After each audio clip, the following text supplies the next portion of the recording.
La semaine passée, une série de signaux a donné l'impression d'un basculement du secteur minier congolais vers l'axe américain. Chemaf, Glencore, Ivanhoe et même la Gécamine ont tous pris ou annoncé des décisions allant dans ce sens. Cela a suscité des lectures contrastées, certaines alarmistes, d'autres triomphalistes. Mais, au fond, qu'est-ce que cela pourrait changer pour la RDC? Bonjour et bienvenue dans ce 6e épisode de la saison 6 de Ponabiso, la capsule audio des Boutelis et du groupe Tétusu de Congo GEC, qui analyse chaque semaine un sujet d'actualité congolaise. Je suis Jacques Moukena, chercheur principal au pilier gouvernance à Ebouteli. Nous sommes le vendredi 13 février 2026. Ces signaux soulèvent plusieurs questions.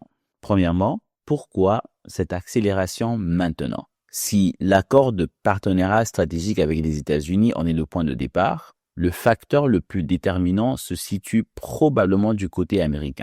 L'urgence pour les États-Unis n'est pas seulement de sécuriser l'accès à certains minerais, elle est aussi de réduire le monopole de la Chine sur les chaînes de valeur des minerais critiques. Aux États-Unis, le discours sur ces minerais ne se limite plus à la transition énergétique, il est désormais fortement lié aux enjeux de sécurité nationale et de défense. Deuxième question, celle de la dépendance du côté congolais. Pour l'instant, le risque n'est pas un remplacement d'une dépendance par une autre, mais plutôt une superposition de dépendance si rien ne change dans la structure du secteur. Aujourd'hui, la dépendance vis-à-vis de la Chine est profonde. Pékin est présent sur une part importante des actifs miniers, pèse sur les volumes exportés et domine surtout le raffinage et la transformation.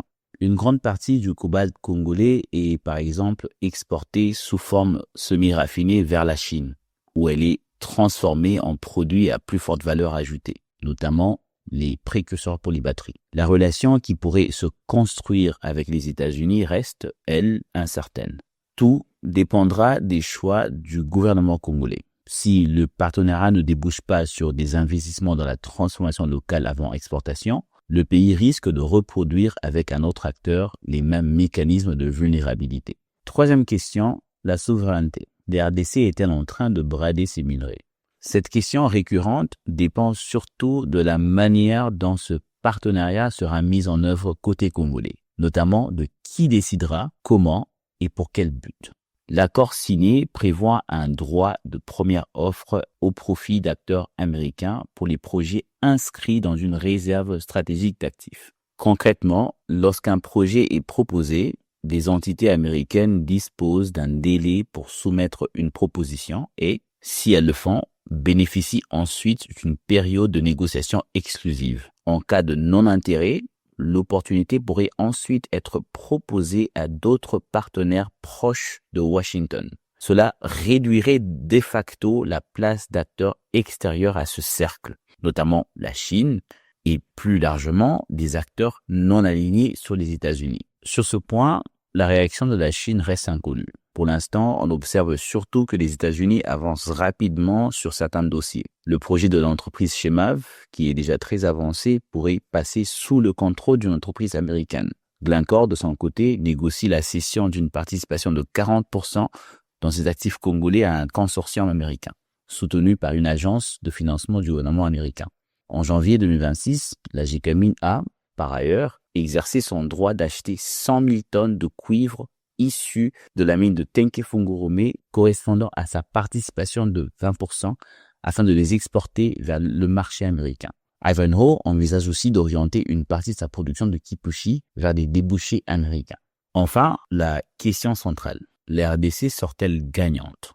Tout dépend de la grille de lecture. Pour l'instant, elle est surtout diplomatique, puisque l'accord a été signé dans un contexte de conflit avec le Rwanda. Il est donc logique que l'attention se porte sur les contreparties politiques. Sur ce plan, la pression américaine a augmenté, avec la perspective de sanctions contre le Rwanda. Mais réduire ces accords à leur dimension géopolitique serait insuffisant. Les questions devraient porter sur les contreparties économiques. Mais là, il faut encore du temps, car les investissements miniers ne se matérialisent pas du jour au lendemain.